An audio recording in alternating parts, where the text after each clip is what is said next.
I'm back in Saigon. Come with me as I eat my way around the city.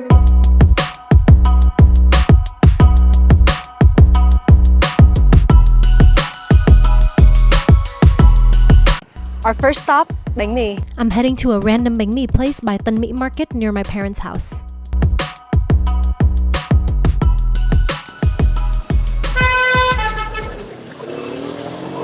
Cho một bánh mì thịt chả. This place sells different types of bánh mì, but I'm just getting a classic meat and cold cuts one to start. Here's our bánh mì. The bread looks fresh, crispy, and airy as it should. The filling is pretty generous, but not overflowing. Let's give it a taste. I've already taken a bite, so you can see the inside.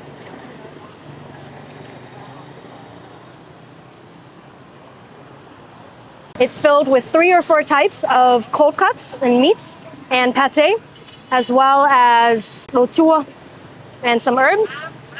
You can't find this bread anywhere else. Super crispy. Overall, a very solid, typical bánh mì. The bread is what makes it better than anything abroad.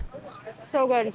After breakfast, I did some groceries with my mom. It's a month until Tết, but many places like this one already have started decorating and selling Tết products.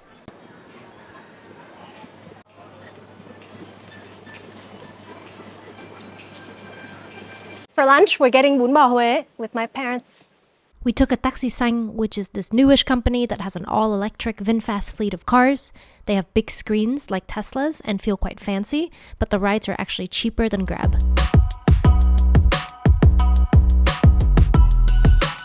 Here we are at bún bò Huế Đông Ba. I've been here a couple times. Apparently they've been open since 1998. They have 3 different sizes at 60, 75, and 95,000 dong, which works out to be about $245, $3, and $380 respectively. We got the special 95K.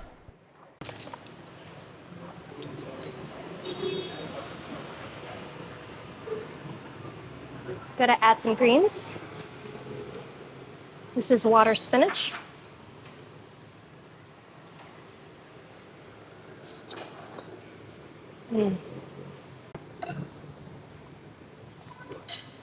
The broth is super good. I'm gonna add some more satay. A little spicier.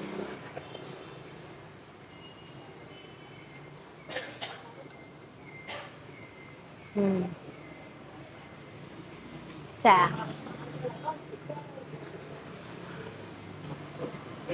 This is my favorite part.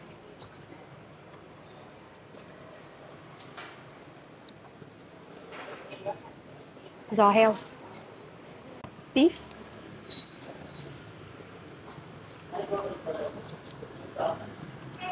For dinner, we're at Bánh mì Ba Bảy at the entrance of this little alley, a pretty well-known place for bánh mì thịt nướng, bánh mì with these grilled pork patties. She sells from about 4 p.m. to 9 p.m. or whenever she sells out. When I arrived around 7:30, she had a decent amount left and there was only one person in line, but he bought 13 bánh mì, so supplies dwindled fast.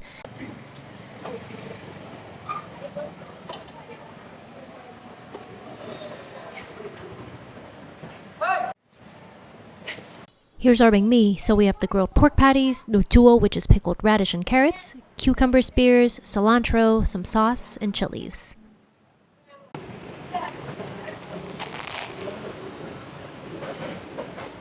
First bite with this bread. Okay, let's try it again.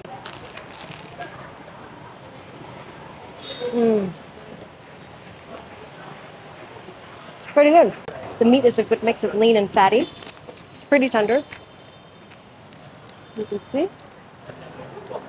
It's 8:04. Multiple people have showed up and she has turned them away because she is all out. I think there's only enough for the last 2 people. Now I'm looking for some bubble tea to wash down the bánh mì. I found this place nearby. The shop is very tiny with only a few seats, but you can sit on tiny plastic stools on the sidewalk right in front. It is actually opposite the famous, or infamous depending on who you ask, bánh mì Huỳnh Hoa. They sell probably the most expensive bánh mì in Saigon at around 60,000. They attract a ton of tourists. I would say go ahead and try it if you're curious, but spending that much on a bánh mì is wild to me because pretty much every bánh mì cart in Saigon is delicious. Here is my classic milk tea with boba for 44,000, so $1.80. Perfect way to end the first day. It's day 2. We're starting the day with a bánh mì again. This time, it's bánh mì chả cá. Here we are. They fry the fish sausage patties twice in batches. At the bottom, you can see the raw sausage. They scrape that into the frying vat with a metal ladle and fry until they're a light yellow color. When they need more, they scoop those back into the oil and fry until they're golden brown like the ones at the top.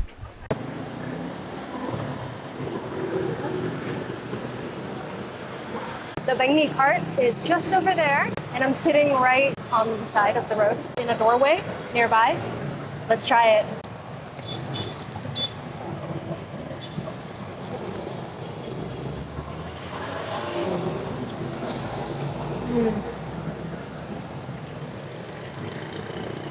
Nice and warm. The first place I went to is down the street, and they were sold out, so I walked like 12 minutes here, so I'm sweating, but it's worth it. It's good. There's chả cá, which they're frying fresh over there. Rau răm, Vietnamese coriander, and chili sauce, and cucumbers. They had a couple of different sizes. This is the 20,000. The fish patties are flavorful and a bit crunchy around the edges, but soft on the inside. I love the taste of Vietnamese coriander with the fish. I like it. Next up, lunch. Mì Văn Thắn, kiểu Hà Nội, kiểu miền Bắc. Northern style wonton noodles, but in Saigon.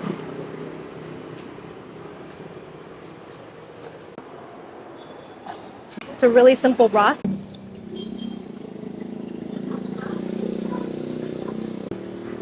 From char siu, sa siu. And also add some garlic vinegar. Gives it more depth. A little bit of chili as well.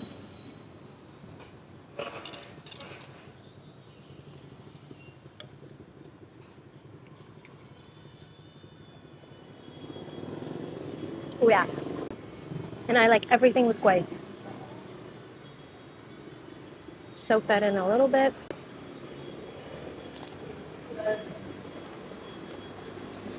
For dinner, it's sushi omakase with my parents. The entrance is super cute with these lanterns. The bottom floor is a Japanese eel restaurant. To get to the omakase place, you have to enter a secret code that you received after your reservation. They have menus at 3 different sizes, 2.5, 3, and 3.5 million, or about $100, $120, and $140 per person. Here are the largest and smallest menus for comparison.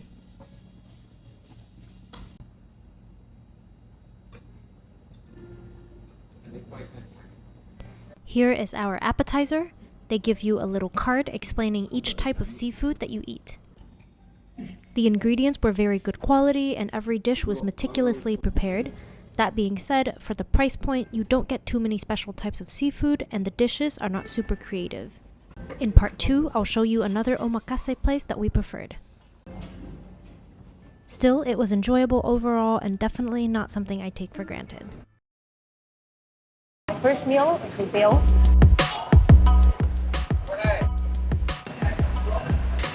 Here's my bowl of hủ tiếu Nam Vang. I got the classic broth version. It's served with some lettuce, chrysanthemum, and bean sprouts on the side. Let's have a taste.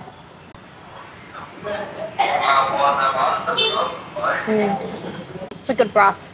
Bit sweet, but that's southern style for you.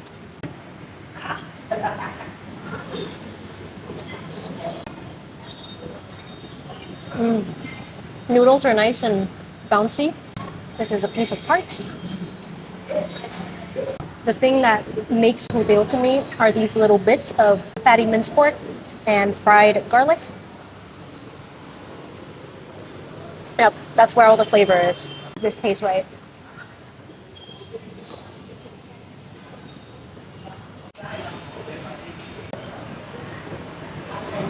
My mom ordered hủ tiếu khô, so dry version. Gonna mix it up. There's already a sauce with the noodles, and they serve it with a bowl of broth on the side. People do it differently. Some people mix in all of the broths, some people mix in some and then keep adding as you go. My mom just added about half. Toppings are the same.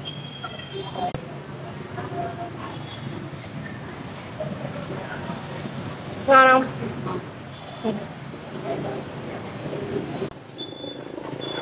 Right now I'm walking to get bánh mì phá lấu. It's not a really car-friendly street, so I got the taxi to drop me off at the end of the big road. And I'm walking in, getting a lot of looks because people don't really walk that much from outside. The printed awning is super faded, but it says bánh mì thịt phá lấu xíu mại.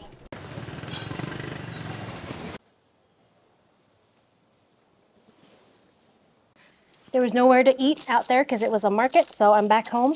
Let's give it a try.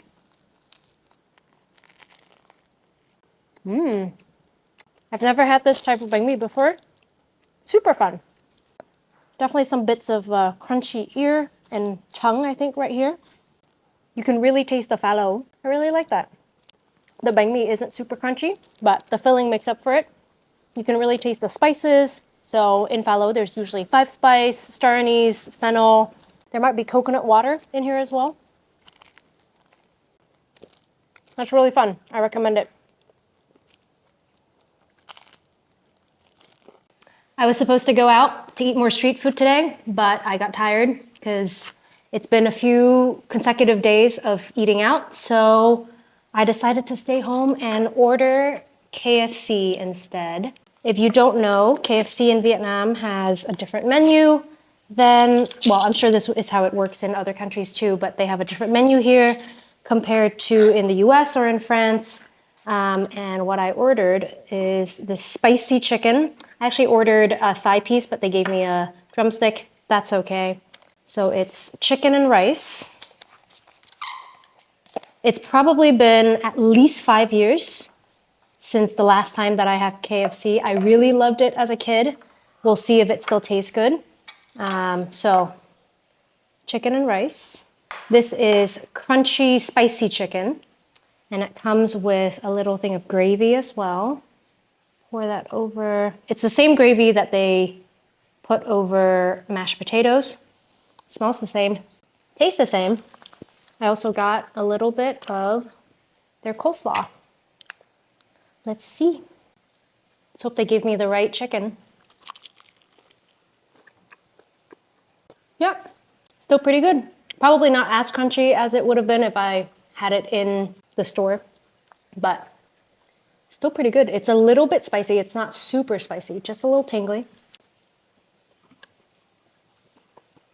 I really like this gravy on rice. Hey, it's not the best meal in the world, but it tastes like my childhood, so.